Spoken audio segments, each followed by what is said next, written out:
Alhamdulillahi Rabbil Alamin wa salatu wa salamu ala khatam al-nabiyyin amma ba'd fa'a'udhu billahi minash shaytanir rajim bismillahir rahmanir rahim. Mes chers frères en islam, répétez après moi. As-salatu wa salamu alayka ya Rasulallah wa ala alika wa ashabika ya Habiballah. As-salatu wa salamu alayka ya Nabiyallah wa ala alika wa ashabika ya Nurallah. Nawaitu sunnat al-i'tikaf. Mes chers frères en islam, il y a beaucoup de bienfaits à réciter la salat ala nabi, c'est-à-dire le durud sharif sur le bien-aimé prophète sallallahu ta'ala alayhi wa sallam. Il a rapporté dans un hadith que le bien-aimé prophète sallallahu ta'ala alayhi wa sallam a déclaré: quiconque m'envoie la salat une fois a 10 miséricordes envoyées sur lui par Allah Azza wa Jal. Quiconque envoie 10 fois la salat sur moi, Allah Azza wa Jal lui envoie 100 miséricordes. Une récitation, c'est 10 miséricordes. 10 récitations de salat, c'est de durud sharif, c'est 100 miséricordes. Quiconque envoie 100 fois la salat sur moi, Allah Azza wa Jal écrira entre ses yeux qu'il est à l'abri de l'hypocrisie et du feu de l'enfer. Et il le placera parmi les martyrs le jour du jugement. Subhanallah. Donc, question, mes chers frères, nous aussi, de prendre cette bonne habitude de réciter autant que possible et de manière régulière le durud sharif, c'est-à-dire la salat ala nabi sur le bien-aimé prophète sallallahu ta'ala alayhi wa sallam. Donc avec amour, avec respect et honneur pour le prophète alayhi salatu wa salam, récitons une fois la salat, le durud sharif sur lui. Sallu ala al-habib, sallallahu ta'ala ala Muhammad, sallallahu alayhi wa sallam. Chers frères en islam, avant d'écouter le discours d'aujourd'hui, essayons de faire de bonnes intentions, car le bien-aimé prophète sallallahu ta'ala alayhi wa sallam a dit innamal a'malu binniyat, c'est-à-dire les actions ne valent que par leurs intentions. Donc si on fait de bonnes intentions, Inch'Allah, on aura la récompense d'écouter le discours. Donc essayons de faire les intentions suivantes. Par exemple, qu'on essaiera d'écouter le discours d'aujourd'hui du début à la fin pour obtenir l'agrément d'Allah Azza wa Jal, pour essayer d'apprendre la science religieuse, pour essayer d'obtenir des récompenses, pour essayer de répéter ce qu'on aura appris aujourd'hui ici à ceux qui sont absents aussi, Inch'Allah al-Karim. Par respect pour la science religieuse, on essaie d'éviter de faire des signes à droite à gauche, on essaie d'éviter de s'asseoir en faisant les pieds vers la qibla, mais par respect si possible, on essaie de replier les jambes comme on s'assoit dans la prière pour en tirer les barakah, Inch'Allah al-Karim. Chers frères en islam, Allah Azza wa Jal dit dans le noble Coran: وَمَنْ يَخْرُجْ مِنْ بَيْتِهِ مُهَاجِرًا إِلَى اللَّهِ وَرَسُولِهِ ثُمَّ يُدْرِكْهُ الْمَوْتُ فَقَدْ وَقَعَ أَجْرُهُ عَلَى اللَّهِ وَكَانَ اللَّهُ غَفُورًا رَحِيمًا. صدق الله العظيم وصدق رسوله النبي الكريم. Traduction des Kanzul al-Irfan. Et quiconque quitte sa demeure en accomplissant la hijra vers Allah et son messager, puis la mort le surprend, sa récompense incombe alors à Allah, et Allah est pardonneur miséricordieux. Chers frères en islam, la saison bénie du Hajj approche. Les jours du Hajj se rapprochent de plus en plus. Les bienheureux, les amoureux du prophète, vont bientôt obtenir le privilège de pouvoir accomplir le Hajj. Ils y feront le tawaf de la Kaaba. Ils y feront le sa'i entre Safa et Marwa. Ils iront à Mina. Ils iront à Arafah et à Muzdalifa. Après avoir recueilli toutes ces bénédictions, les amoureux du prophète allumeront dans leur cœur la flamme de l'amour passionné pour le bien-aimé prophète sallallahu ta'ala alayhi wa sallam. Celui pour lequel ils ont de l'amour, ils se tourneront vers lui, les yeux remplis de lumière, les yeux remplis de larmes, tremblants, frémissants, sautant parfois de joie. Ils se présenteront devant la noble cour de leur généreux maître, le Mustapha de Makka et Medina, notre noble et bien-aimé prophète sallallahu ta'ala alayhi wa sallam. et auront le privilège de se présenter devant le Rawda al-Mubarak, devant la mausolée bénie, devant la tombe bénie à Madinatul Munawwara. À quel point, mes chers frères, ces gens seront heureux. Imaginons un peu la joie d'avoir accompli le Hajj et de maintenant rencontrer celui pour lequel on doit avoir le plus d'amour sur la terre, qui est d'autre que le bien-aimé prophète sallallahu ta'ala alayhi wa sallam. Ces gens, mes chers frères, à qui le bien-aimé des deux mondes, le noble et bien-aimé prophète sallallahu ta'ala alayhi wa sallam, aura accordé la permission de se présenter à sa porte. Si seulement, mes chers frères, si seulement ce jour arrivait pour nous aussi, nous les pécheurs, que nous obtenions le privilège, que l'appel de Madina nous arrive et que nous, pécheurs, ayons aussi le privilège de visiter la lumineuse ville de Madina pour aller nous présenter nous aussi un jour, Inch'Allah, auprès du bien-aimé prophète sallallahu ta'ala alayhi wa sallam. Qu'Allah Azza wa Jal nous en accorde cette faveur, qu'il nous permette d'obtenir la permission de visiter Madina et une fois présent dans la noble ville de Madina, qu'il nous accorde la grâce de solliciter l'intercession, la shafa'a de son bien-aimé prophète sallallahu ta'ala alayhi wa sallam, en répétant auprès du bien-aimé prophète sallallahu ta'ala alayhi wa sallam: As'aluka shafa'ata ya Rasulallah. Ya Rasulallah, je te demande ton intercession. As'aluka shafa'ata ya Rasulallah. As'aluka shafa'ata ya Rasulallah. Sallu ala al-Habib sallallahu ta'ala ala Muhammad sallallahu alayhi wa sallam. Chers frères en islam, au début de ce discours, nous avons eu le privilège d'écouter une partie du verset 100 de Surat An-Nisa.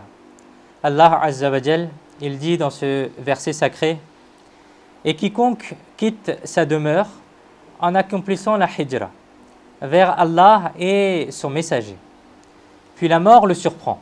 Elle avait l'intention d'aller, mais la mort le surprend. Sa récompense incombe alors à Allah, et Allah est pardonneur, miséricordieux. Le contexte de la révélation de ce verset sacré est le suivant. La raison de la révélation de ce verset, mes chers frères, est le suivant. Écoutez bien. Il y avait un compagnon, radiyallahu ta'ala anhu, dont le nom diffère selon les récits. Selon une version, il s'appelait Damura ibn Jundub. Notre maître et bien-aimé prophète, sallallahu ta'ala alayhi wa sallam, avait à ce moment-là déjà accompli la hijra et était arrivé à Madinatul Munawwara. Ce compagnon se trouvait encore à Makkatul Mukarrama. Et à cause d'une contrainte, d'une obligation, il n'avait pas pu accomplir la hijra pour l'instant. Il était également âgé et malade. Il était faible, il avait du mal à voyager. Et dans son état, son cœur débordait pourtant d'amour passionné pour le messager, et le désir de se présenter dans la cour du bien-aimé prophète sallallahu ta'ala alayhi wa sallam n'arrêtait pas d'augmenter en lui. Il disait aux gens de sa maison: préparez mes affaires et faites-moi monter sur ma monture. D'après certaines versions, il est rapporté que, du fait de la maladie, il avait même des difficultés à parler. Lorsque les membres de sa famille lui ont demandé où il souhaitait aller, alors il a indiqué la direction vers Madina. Et il dit: je veux me rendre auprès de mon maître sallallahu ta'ala alayhi wa sallam à Madinatul Munawwara. Les membres de sa famille ont voulu l'en empêcher. Parce que quelqu'un qui est âgé à la maison, qui est malade, on va lui dire: non, reste à la maison. Par respect pour lui, on va lui dire: non, il faut que tu te reposes, tu ne peux pas partir dans ces conditions-là. Mais il répondit alors que je suis aisé financièrement, je possède une monture, alors maintenant il n'est pas convenable de ne pas partir. Finalement, les membres de sa famille l'ont fait monter sur la monture. Maintenant, imaginons un peu cette scène. Imaginons cette scène dans notre esprit. Un homme âgé, gravement malade, animé par un très grand désir de rejoindre le bien-aimé prophète sallallahu ta'ala alayhi wa sallam à Madinatul Munawwara. Il s'est assis sur son cheval. Imaginons combien de difficultés il a dû affronter pendant ce voyage. Avec quelle peine il a réussi à monter sur sa monture. Combien il lui a été difficile de tenir les rênes du cheval pour avancer. Et combien il lui a été pénible de voyager. Mais son cœur est ému. Et son amour le pousse à se rendre aux pieds du bien-aimé prophète sallallahu ta'ala alayhi wa sallam. Son état physique est tel que ce compagnon n'arrive même pas à soulever ses jambes. Une étrange confusion règne en lui. Une difficulté singulière se présente à lui. Ni l'amour qu'il a dans son cœur ne l'apaise, ne le laisse tranquille, ni les jambes ne trouvent la force de se mettre en marche. Allahu Akbar. Bref, mes chers frères, ce compagnon du prophète, Sayyidina Damura, radiyallahu ta'ala anhu, est parti en voyage. Et si l'on regarde la carte actuelle de là où il était, jusqu'à Madinatul Munawwara, ou plutôt jusque là où il a pu atteindre, il n'avait pu parcourir qu'une dizaine de kilomètres. Il est arrivé à l'endroit où se trouve aujourd'hui la mosquée de Tan'im, ce qu'on appelle plus communément la mosquée Aïcha, de là où on met le ihram pour refaire la umrah lorsqu'on est à Makkatul Mukarrama. La mosquée de Tan'im aussi, on l'appelle. C'est à cet endroit-là que la mort l'a surpris. Malakul Maut alayhi salam, l'ange de la mort alayhi salam, est arrivé et a pris l'âme de ce grand amoureux du prophète. Sallu ala al-Habib, sallallahu ta'ala ala Muhammad, sallallahu alayhi wa sallam. Chers frères en islam, lorsque Sayyidina Damura radiyallahu ta'ala anhu a quitté ce bas monde, il était en route vers Madinatul Munawwara.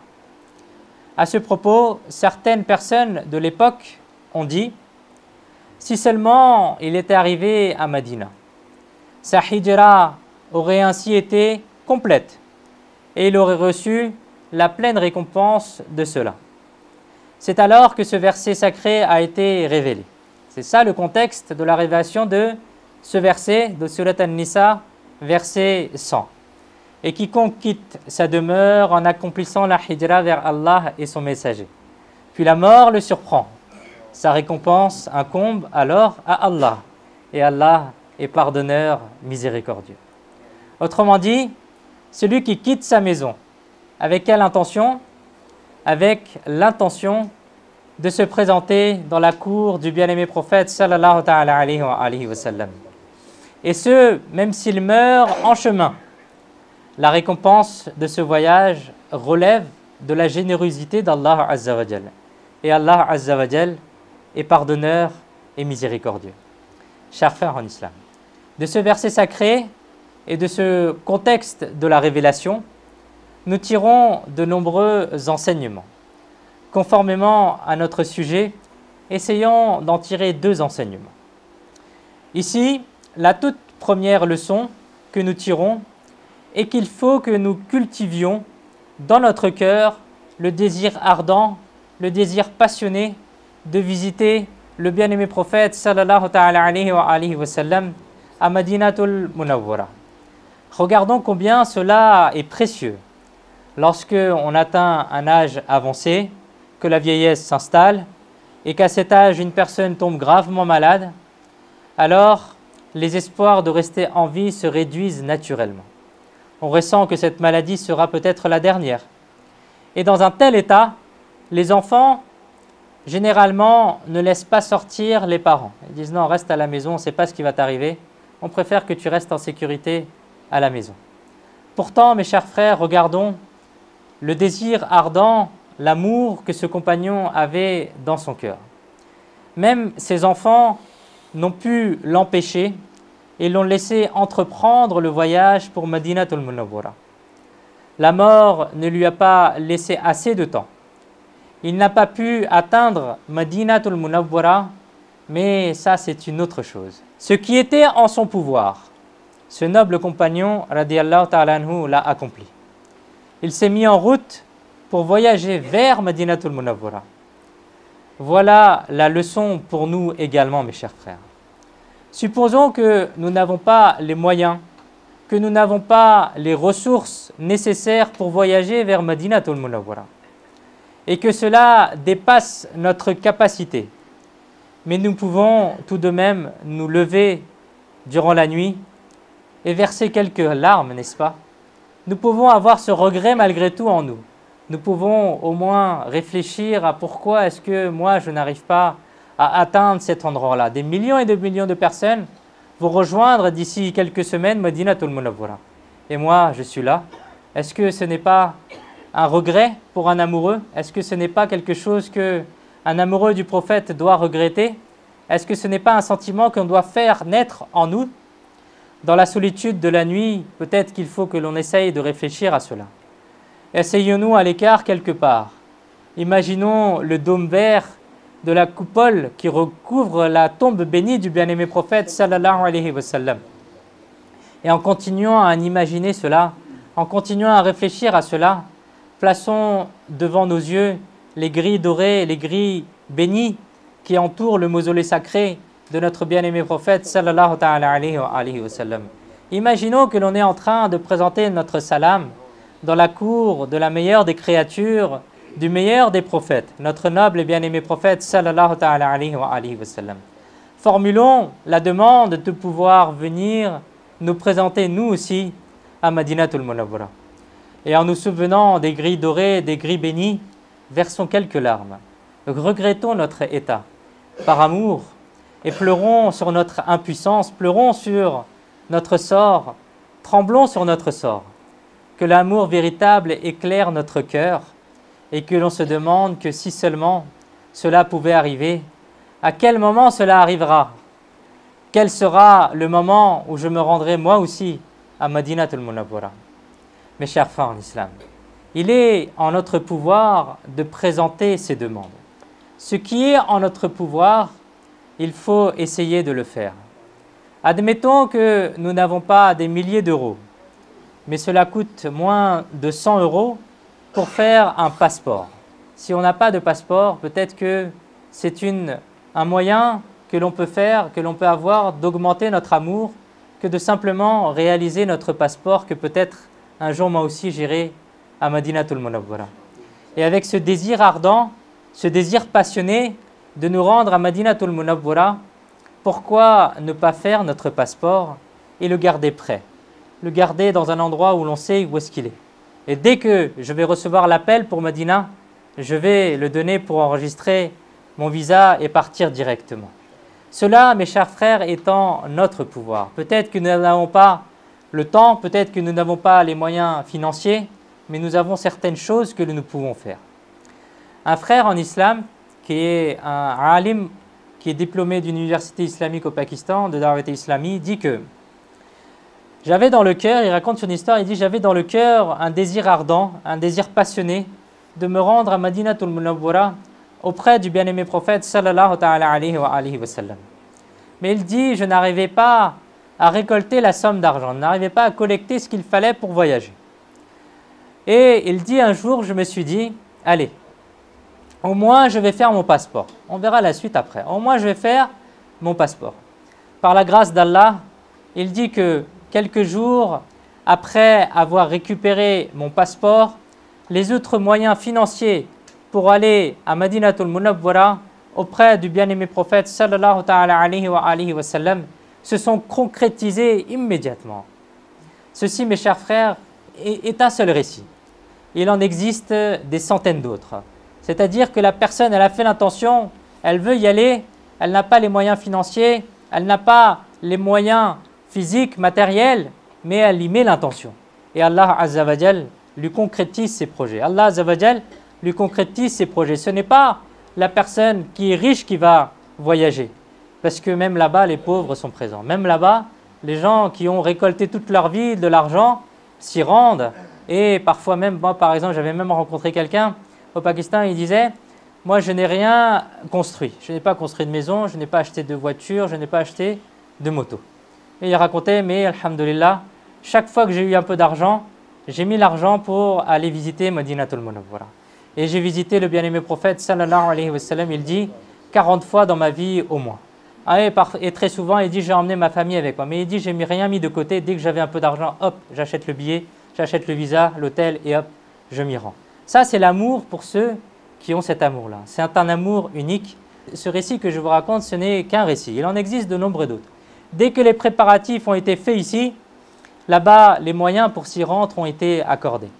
C'est pourquoi, mes chers frères, nous devons essayer de cultiver dans notre cœur, et c'est la première leçon que nous avons de ce verset, nous devons cultiver dans notre cœur le désir ardent, passionné, d'aller nous présenter auprès de notre maître et bien-aimé prophète, sallallahu ta'ala alayhi wa sallam, à Madinatul Munawwara. Accomplissons ce qui est en notre pouvoir, et la suite appartient au bien-aimé d'Allah. Nous resterons satisfaits de ce qu'il est satisfait. Écoutons, mes chers frères, une autre histoire. L'histoire d'un grand amoureux du prophète, le respectable père de Ala Hazrat, Imam Ahmad Raza Khan, rahmatullahi alayh, qui s'appelait Maulana Naqi Ali Khan. Maulana Naqi Ali Khan, rahmatullahi alayh, qui est un savant peut-être d'il y a 150 ans, en Inde, ça a été un très grand savant du sous-continent indien. Un érudit, un mufti, c'est-à-dire quelqu'un qui écrit les fatawas, quelqu'un qui rédige et qui prend la responsabilité d'écrire les fatawas, et un immense amoureux du prophète. Un jour, durant le mois de Shawwal, vous êtes tombé gravement malade. Votre force physique apparente a considérablement diminué. Dans cet état, alors que vous, rahmatullahi alayh, étiez en train de vous reposer, vos yeux se sont fermés, mais votre destinée s'est éveillée. Et les yeux de votre cœur se sont ouverts. Le maître de Madina, le chef de Makka, celui qui vient en aide dans les situations difficiles, notre noble et bien-aimé prophète, sallallahu ta'ala alayhi wa sallam, a fait preuve de bienveillance envers vous et vous a honoré en vous visitant dans votre rêve. Le maître honoré de Makka et Madina, sallallahu ta'ala alayhi wa sallam, ordonna à son véritable amoureux, il lui dit en rêve, venez à Médina. Alors, qu'est-ce qu'un amoureux du prophète pourrait faire d'autre? Qu'est-ce qu'un amoureux du prophète attendrait d'autre que cela? Maulana Naqi Ali Khan, rahmatullahi alayh, s'est réveillé. Bien que votre santé était fragile et que vous manquiez de force physique, mais le maître de Médina, le Habibullah, le bien-aimé d'Allah, sallallahu ta'ala alayhi wa sallam, avait donné un ordre en rêve. Alors, Maulana Naqi Ali Khan, rahmatullahi alayh, a immédiatement pris la ferme décision, la ferme intention d'accomplir le Hajj et de se rendre ensuite à Madinatul Munawwara. Ses amis et ses proches et les gens de la maison ont beaucoup insisté en disant « Mon cher, votre santé est fragile, il vous est même difficile de marcher. Si vous partez l'année prochaine, alors vous aurez aussi accompli l'ordre que vous avez reçu en rêve. » Mais regardons la perfection de l'amour de Maulana Naqi Ali Khan, rahmatullahi alayh. Malgré la santé fragile, la grande faiblesse physique, et alors qu'aujourd'hui on peut voyager en avion et atteindre Madinatul Munawwara en quelques heures, à cette époque il fallait voyager par bateau, par la mer, et il fallait plusieurs jours pour atteindre Madinatul Munawwara. Malgré toutes ces difficultés, le véritable amoureux du prophète, Maulana Naqi Ali Khan, rahmatullahi alayh, plongé dans l'amour pour le bien-aimé prophète, sallallahu ta'ala alayhi wa sallam, a répondu à ses amis et à ses proches en leur disant « Si je pose le pied hors de la maison, si je pose le pied en dehors de la maison, avec l'intention d'aller me présenter à Madinatul Munawwara, alors même si mon âme est retirée à cet instant, cela me sera suffisant. » Subhanallah. Regardons, mes chers frères, l'amour et la connaissance des amoureux du prophète. Ils savent que dès qu'ils ont fait l'intention, ils sont sous la protection d'Allah et c'est un voyage vers Allah. Maulana Naqi Ali Khan, rahmatullahi alayh, partit alors pour le Hajj en compagnie de son fils, Ala Hazrat l'imam Ahmad Raza Khan, rahmatullahi alayh, ainsi que quelques autres membres de sa famille. Ala Hazrat l'imam Ahmad Raza Khan, rahmatullahi alayh, dit que plus tard, le maître de Mecca, le chef de Madina, sallallahu ta'ala alayhi wa sallam, est de nouveau venu en rêve de mon père. et a offert à son véritable amoureux, Maulana Naqi Ali Khan, rahmatullahi alayh, un remède dans un bol, dans le rêve. Et il dit que par la bénédiction de ce remède, l'intensité de la maladie a diminué. Et Maulana Naqi Ali Khan, rahmatullahi alayh, a accompli tous les rites du Hajj et a pu faire les ziyaras, les visites comme les gens en bonne santé. Ensuite, vous, rahmatullahi alayh, avez également eu l'honneur de vous présenter à Madinatul Munawwara avec respect et dans une grande ferveur. Sallu ala al-Habib, sallallahu ta'ala ala Muhammad, sallallahu alayhi wa alihi wa sallam. Qu'Allah Azza wa Jal, mes chers frères, nous accorde le désir ardent et passionné de nous présenter auprès de notre maître et bien-aimé prophète, sallallahu ta'ala alayhi wa alihi wa sallam. Amin bijahi khatam al-nabiyyin, sallallahu ta'ala alayhi wa alihi wa sallam. Chers frères en islam, le désir auquel nous faisons référence n'est pas ordinaire. Et parmi ces imams et guides figure une personnalité importante, qui n'est d'autre que le chef des anges, Sayyidina Jibril al-Amin, alayhi salam. Oui, le désir ardent, passionné de visiter le bien-aimé prophète, sallallahu ta'ala alayhi wa sallam, à Madinatul Munawwara, fait partie des enseignements de Sayyidina Jibril alayhi salam. En effet, il est rapporté que Sayyidina Jibril alayhi salam s'est présenté dans la cour du bien-aimé prophète sallallahu ta'ala alayhi wa sallam 24 000 fois en l'espace de 23 ans. 24 000 fois, imaginons un peu, 24 000 fois en l'espace de 23 ans. Et parmi ces visites, vous vous êtes présenté pendant 10 ans à Madinatul Munawwara. Autrement dit, si l'on calcule une moyenne, Sayyidina Jibril alayhi salam s'est présenté auprès du bien-aimé prophète sallallahu ta'ala alayhi wa sallam en moyenne 3 fois par jour. Ce qui fait un total de 24 000 visites en l'espace de 23 ans. Allahu Akbar. Cependant, Sayyidina Jibril alayhi salam s'est présenté parfois moins de 3 fois par jour, parfois ne s'est pas présenté pendant plusieurs jours, et parfois s'est présenté plus de 3 fois par jour. Mais c'est une moyenne. Si l'on calcule les 24 000 fois sur 23 ans, ça fait 3 fois par jour. Nous apprenons donc, mes chers frères, que le désir ardent, le désir passionné de se présenter dans la cour du bien-aimé prophète sallallahu ta'ala alayhi wa sallam et d'y retourner fréquemment est une sunna de Sayyidina Jibril alayhi salam.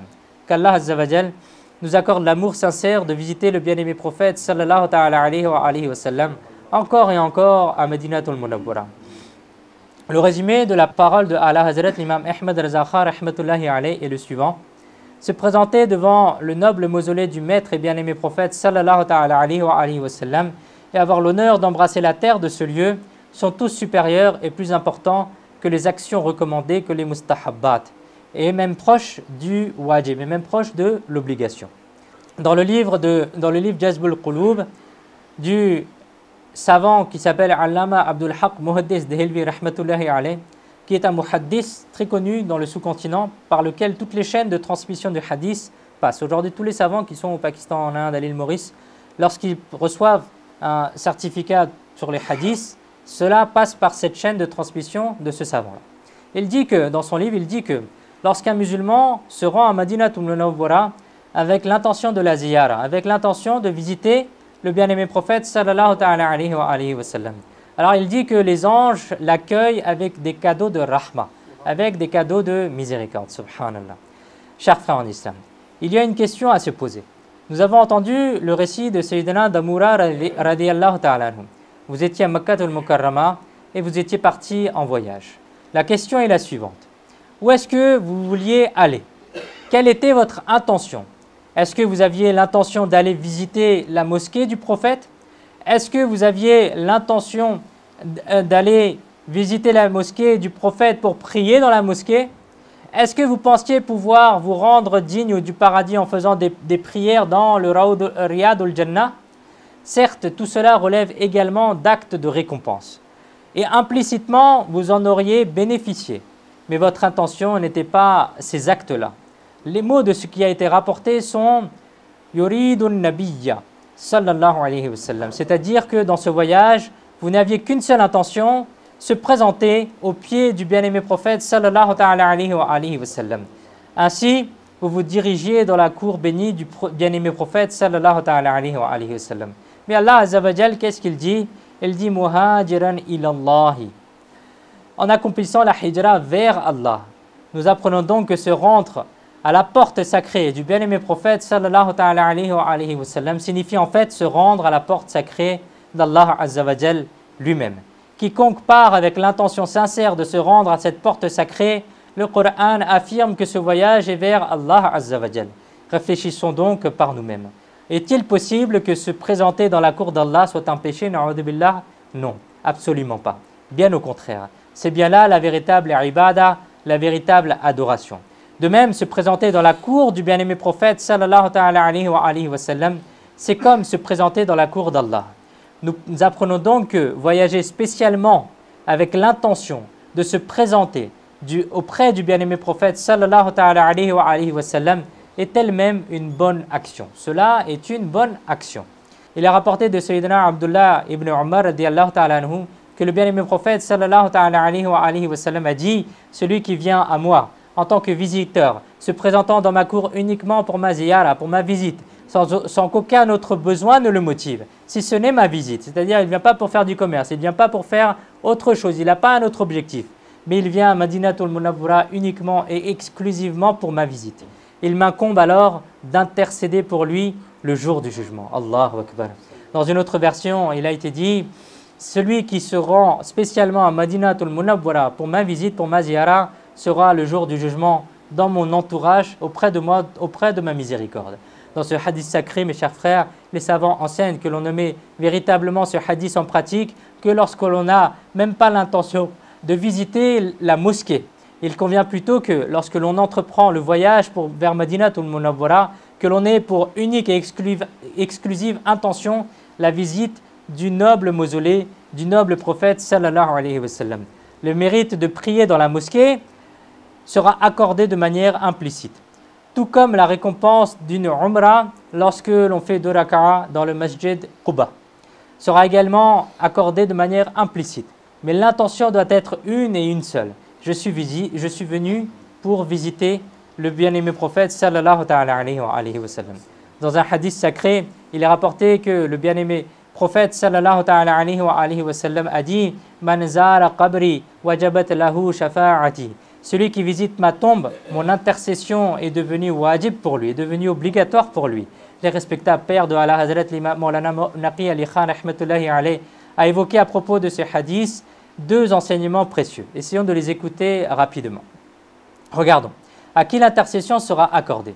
Elle ne sera accordée qu'aux musulmans. Les autres personnes, elles n'auront pas droit à l'intercession. Maintenant, réfléchissons. L'intercession concerne tous les pécheurs, mais uniquement celui qui quitte ce bas monde avec la foi, avec l'islam. Mais personne d'entre nous ne sait les plans cachés d'Allah, les plans secrets d'Allah. Qu'Allah Azza wa Jal préserve notre foi. Il se peut qu'un pécheur, à cause de ses fautes, soit privé de la foi, et qu'au moment de quitter ce bas monde, il renie sa foi. Mais si cela se produit, il est évident qu'il ne bénéficiera pas de l'intercession. Toute sa vie, il aura espéré l'intercession. Mais s'il ne quitte pas ce bas monde en état de foi, il en sera privé. Cependant, le bien-aimé prophète sallallahu alayhi wa sallam a annoncé la bonne nouvelle: wajabat lahu shafa'ati. Mon intercession devient wajib, devient obligatoire pour lui. Le sens de wajib est que cela sera assurément accordé.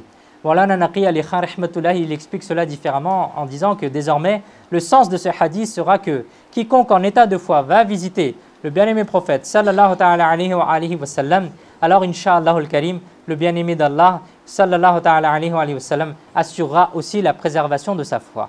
Et il obtiendra assurément sa shafa'a, son intercession, parce que c'est la parole du bien-aimé prophète sallallahu alayhi wa sallam. Deuxièmement, le jour du jugement, plusieurs personnes intercéderont. Mais l'intercession suprême, al-shafa'a al-kubra, est le privilège exclusif de notre bien-aimé prophète sallallahu ta'ala alayhi wa sallam. C'est-à-dire que c'est le noble et bien-aimé prophète sallallahu ta'ala alayhi wa sallam qui ouvrira la porte de l'intercession en premier. Ensuite, d'autres prophètes alayhi wa sallam intercéderont également. Les anges, les savants, les martyrs, ceux qui ont fait le hajj, les huffaz al-Qur'an qui pratiquent ce qui est écrit dans le Qur'an intercéderont aussi par la suite. Mais il a été rapporté au sujet de celui qui se présente auprès du bien-aimé prophète sallallahu alayhi wa sallam wajabat lahu shafa'ati, ce qui signifie que mon intercession est devenue wajib. C'est-à-dire que c'est le bien-aimé prophète sallallahu alayhi wa sallam qui intercédera lui-même pour la personne qui est venue le visiter. Mes chers frères en islam, ceci aussi est un immense privilège que le bien-aimé prophète sallallahu alayhi wa sallam accorde lui-même son intercession, qu'à la manière dont le bien-aimé prophète sallallahu alayhi wa sallam accordera l'intercession sera incomparable, sa douceur sera sans égale et sa saveur sera unique. Qu'Allah azza wa jal nous accorde le désir ardent, l'amour passionné de visiter Madinatul Munawwara, qu'il nous accorde la bénédiction de pouvoir visiter son bien-aimé prophète sallallahu alayhi wa sallam encore et encore, que nous puissions aller à Médina, puis revenir, puis retourner, puis revenir, puis retourner, et passer notre vie ainsi jusqu'à ce qu'on atteigne le Baqi, le cimetière béni, auprès du bien-aimé prophète sallallahu alayhi wa sallam. Amin, bijahi khatam al-nabiyyin sallallahu alayhi wa sallam. Sallu ala al-habib sallallahu ta'ala ala Muhammad sallallahu alayhi wa sallam. Pour terminer, juste une règle, Inch'Allah. La règle est la suivante, religieuse: il n'est pas permis d'offrir en sacrifice un animal fou, aveugle, borgne ou boiteux.